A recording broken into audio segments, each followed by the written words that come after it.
Hello everyone and welcome to Nervous Nessie. In this video, I wanted to tell you all about what happened with my rental car during the Final Four trip. Now, I booked this rental car. I have the paperwork here, which I will be referencing throughout this video. So I booked this rental car through Dollar, which is owned by Budget. I believe it's owned by Budget.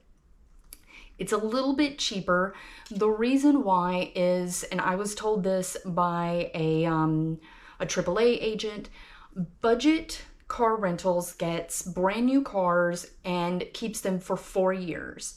And then once the cars hit the 5th year, they send the fleet of older cars to Dollar, and I believe there's another one that they own that's also cheap, and send it to them. So that's why you're paying less, is you are getting an older car. However, I ended up getting a new car. I'm looking here, and I believe this was a 2024. So it was a fairly new car, did not have a lot of mileage on there. And first of all, when I got there, I had booked a hybrid in advance.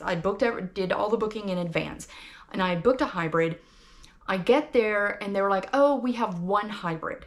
Let's find it. And they had trouble finding it. When they found it and I go outside to get the car, they're like, oh, this car has maintenance. Like it's needing maintenance, so you can't take this car. Which I was a little panicked because I knew I would be putting a lot of miles on this car. And so I wanted to, get a hybrid to try and save on gas. And they were like, well, we have this huge truck over here that you can, rent. And I was like, no, that's going to defeat the purpose. I don't need a big vehicle, and a bigger vehicle that's hybrid is just going to eat up that much more gas anyways. But they were like, if you're patient, we will find one from the other dealership or other car rental place. So I had to wait a while, which put me behind on my trip, but they brought the car over. Got the car, and now I have done rental cars before when traveling, and everybody has always told me, whenever you do a rental car, take pictures. Take pictures of the front, the back, and both sides of the rental car. If you see any dings or dents on the car, any scrapes on the car, take close-up pictures of those. And so I walked around the car. I didn't see any real damage to the car. Now, when they brought the car over, they had just washed it. They told me, they said, oh, we just washed the car for you. We cleaned it out on the inside, which obviously took even more time, but I had a brand new, nice, shiny car. And I could tell that they did it because it still had the water droplets on there from where they had washed it. But I didn't see any damage on the car. I took my pictures. They gave me the paperwork. Now, I will say, the paperwork here is just a little slip of paper, and they go through, they highlight, they make notes on here. Actually, I take that back. It was a 2025. It says right here, a 2025. And so they, make their notes on there. Now, the reason I have several pieces of paper here is because originally they asked me, do I want to prepay for a tank of gas, and that way I can come back, bring the car back, and it doesn't matter how much gas is in it. It could be sitting on empty and I don't have to worry about it. Or do I want to just fill up before I bring it back? Well, I would rather fill it up myself before I bring it back. That way I can go to the cheapest gas station and get the best value. Especially if I'm doing this trip and I don't know what level, I may have a full tank of gas anyways when I come back. The last thing I want to do is pay for a tank of gas that I never use. So I did not do the prepay. I agreed when I brought the car back, I would have it full, fill it up. Well, because of the extensive delays, I'm talking it was a good hour of me trying to get this rental car that I had to wait. The guy at the place said, "You know what? We are going to waive that."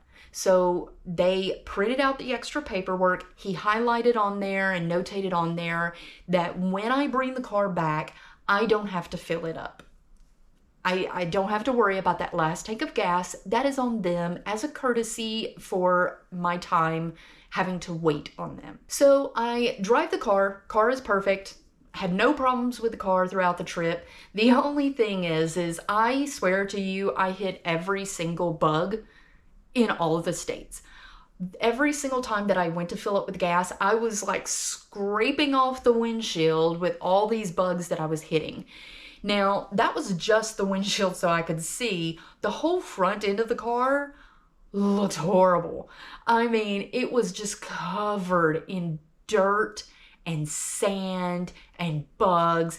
I put that car through its paces with the elements. And of course, it had rained in some parts of the trip, and it was just, I took the car with a fresh, freshly washed and brought it back looking like it needed to be pressure washed. Now, whenever you go to return a rental car, don't do it at the last minute. Don't be running late for your flight. You'll miss your flight. Don't do all of that. Leave yourself plenty of time. And it's a good thing that I left myself extra time. I always get a little nervous about, I hope I don't miss my flight. And so I got there to return the car extra early. And it is a good thing I did. Now, when I pulled up to return it, they had a guy standing out there, and it was the same guy who waited on me before. And he had like this, kind of a clipboard, but then like a computer as well. And he was standing out there. One car pulled up, I pulled up, and then next thing you know, 2 or 3 more cars pull up behind me. Well, out of all these cars that kind of pulled up roughly around the same time, he looked over at the people getting out of the other cars and he's like, "You're good to go. Go on," and let them go. And then he comes over to me and he's focusing on my car. And I know it has to do with the fact that it just was covered in bugs and it was dirty. And he could tell, like, this is not a normal car return. So everyone else is getting out of their cars, waving and walking on to get onto the shuttle to go to the airport. They're just leaving the cars there. Me, I'm having to talk with this guy. Now, he walks around the car and everything. He takes the mileage. Obviously, he's going to see that I put over 3,000 miles on this car. So now he's really looking at this car. And he gets around to the windshield on the passenger side and he sees a little chip in the windshield. And he's like, when did this happen? I don't know. I didn't even know that was there. Like, how am I supposed to know? For all I knew, it was there before I even got the car. And so he said, well, it's going to be like X amount of dollars. I think it was like a little under $200. And I was like, whoa. I'm not paying anything because I have full coverage insurance. The full coverage insurance means I could drive this car into the ocean and let it just go down into the ocean and I don't have to pay a penny. I had the full coverage. Now, he did not see that on his end because when I did the rental car, I did it through AAA. I booked it through AAA because I got a discount. And I bought an insurance package through AAA. Now, when I got to the car rental place and picked up the car, I bought the additional insurance package. So there's 2 packages that you have to buy. There's one where maybe there's dings and scrapes and stuff that you did not do. And then there's one where it's you got into an accident and now you're having to pay. It's your fault. So there's 2 different types of insurance and you want to get both. You want to make sure that you have both types of insurance. Now, let me say this. here in the United States, if you have car insurance, your own personal car insurance for your car that you drive every day, sometimes that car insurance will cover rental cars to where it will cover if you have an accident, but not the dings and stuff. So when you go to rent a car, all you have to do is buy that package for the dings and stuff. Now, my plan, it does not cover that. And I knew that. So, because I have a very cheap plan. I have a very old car. So I have the cheapest plan that you can get on my car insurance. And so you have those two types. I had to get both. But I got one through AAA and they did not see that. They did not have that on record for them. And so he started asking me, do you have proof of that insurance? And so I'm on my phone trying to pull it up and show him, the policy number and this and that. And he was like, well, what will happen is you'll get the bill and then you'll have to file the claim with AAA and all of this. And I'm like, this is turning into a nightmare. Like, I don't have time for this. I don't want to deal with this. Like, I just want to go. And then he's putting all the information in his computer. He's struggling with it, having issues and everything. And then he mentioned something about pictures. And I said, well, I did take pictures before I drove the car. And so he was like, well, pull up the pictures, see if you can see something. So now I took the picture from standing probably about 5 or 6 feet from the front of the car. And it's very hard to see a chip in the corner, but I was able to zoom in and see the spot in the corner, which means that chip in the windshield happened before I drove the car. So he was able to get that picture and put it on there, and he's like, okay, you won't owe anything. But now I have wasted 30 minutes of my time and I have this headache. It was just this whole nightmare. But I thought, okay, I'm good. I don't have to worry about anything. It doesn't stop there. I have my paperwork here that I'm going to be referencing so that I can give you guys accurate information. So whenever you go to do the rental car, they put a hold. They basically will give you an estimate and say, okay, this is roughly how much this rental car is going to cost you as a whole. And so they gave me an estimate of $656.55. And that was what I was expecting to have to pay, because in the end, I didn't have to, pay for the damages on the car. It was taken care of because I took those pictures. And it is a good idea to always take those pictures. But then after the trip, you get the actual charge. The charge hits your bank. So they put a hold on there and give you an estimate, but then it actually hits your bank unless you choose to prepay in advance, which I did not choose to do. So once it actually hit my bank, keep in mind, my estimate was roughly $656. They charged me $794. So you're looking at roughly $140 more than I was supposed to be charged. And I was like, hold on. Now, I saw it hit my bank, but I had to wait until it completely cleared to make sure there was no more holding things. So that took a couple of days and it officially hit my bank. It officially cleared. So I called them up and I said, hey, why are you charging me an extra $140? I don't owe you any, that's not what you agreed to. I have my paperwork here. The paperwork tells me the estimate. That's how much I should pay. Now, when I called them and I talked to them, they said, oh, that's for the gas. You brought the car back and you didn't fill it up. What? Seriously? Okay, first of all, they told me I didn't have to, and I have proof. I have written proof here that I don't have to. But second of all, who pays $140 for gas on a hybrid sedan? That's 4-5 times the amount that you should ever pay for gas. And I looked at the paperwork, and the initial paperwork that did say I was going to have to return or, I was going to have to fill up with gas, It basically charges you, let me see here. I'm going to read this off to you. So it says, you agree to replace fuel used or pay a refueling charge of $10.99 per gallon or 0.262 per mile driven. Now, I returned this car basically on empty. It was sitting on fumes. So they're saying that they were going to charge me $11 for every gallon of gas that I used in this car. $11. I live in California, and paying $5 for gas is pretty high. They're wanting over double that. So that is why it's kind of a scam. Yes, you can prepay for that last thing of fuel and not have to worry about it, but you are probably paying more for their gas versus what you could pay at a gas station.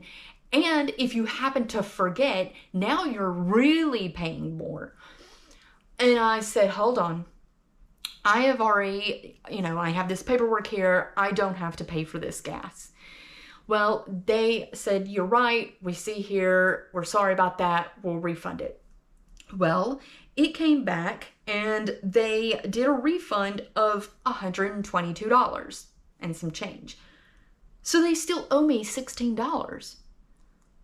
I'm like, okay, now it's a matter of principle. Like, first of all, you tried to charge me for a dent on a car that I did not cause that dent. Second, you tried to charge me for fuel that I wasn't supposed to pay. And now you're not refunding me my full amount for some reason. Don't know why. So I have it recorded here. I had to call a total of 3 different times for this whole fiasco. The first time was when they realized that they, made the mistake and I truly don't owe for the gas. Then I called back and they said, oh, we're sorry, we'll fix that $16 difference. I had to wait for, the 5 to 7 business days for it to hit my bank. It never did. Now here it is a month later and I had the 3rd phone call of waiting, for things to hit my bank, and it doesn't hit my bank, and then I call and keep calling. Finally, I get on the phone with them, and it turns out it was the taxes on the gas that they didn't include taking off that part. In the end, it took me a month to resolve this. Luckily, I had the pictures to cover myself. I had all the paperwork from the place. And let me just tell you, this paperwork is simply just a piece of paper like this that could easily get lost on your trip. Hold on to it. Put it next to your passport, your driver's license. Put it where you know that you're going to find it, because something like this could happen to you and can cost you a lot of money. But I had everything. I had documented everything. I have all the names of the people I spoke to on the phone, the dates, the times. Everything was documented because I didn't want to lose any money on this. And I know it seems a little overkill to do this, but in the end, I was able to get all of my money back. Renting a car can be extremely expensive on a trip, especially if you're going to do a road trip like I did. First of all, you want to make sure that you have unlimited mileage, which I did, which was a good thing because I used a lot of miles on the car. Don't prepay for the gas, but at the same time, make sure you fill up when you return it. Take pictures whenever you get the car. Take them on the outside of the car, even go a step further and take it inside the car. You never know what damage could be done inside the car. Maybe there are spills, maybe there's a tear in the seat, or there's scrapes inside the trunk because of people putting luggage in and out. Take pictures of everything. And if they're trying to pressure you to get you off the lot, stand your ground and say, look, I am taking pictures and then I will load up my luggage and I will take my time. Don't let them pressure you. And make sure you get full insurance on the car, whether it's through your own insurance or if you're buying the additional policies. Make sure you're 100% covered, because if you're not, you could be out of thousands of dollars for a car that you don't even own. I hope this video serves as kind of a warning to all of you of what can happen.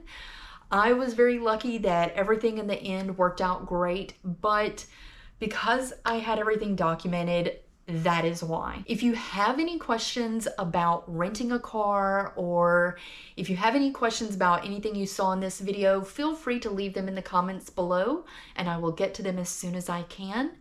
And if you like this video, give me a thumbs up, and I look forward to seeing everyone in the next video. Bye!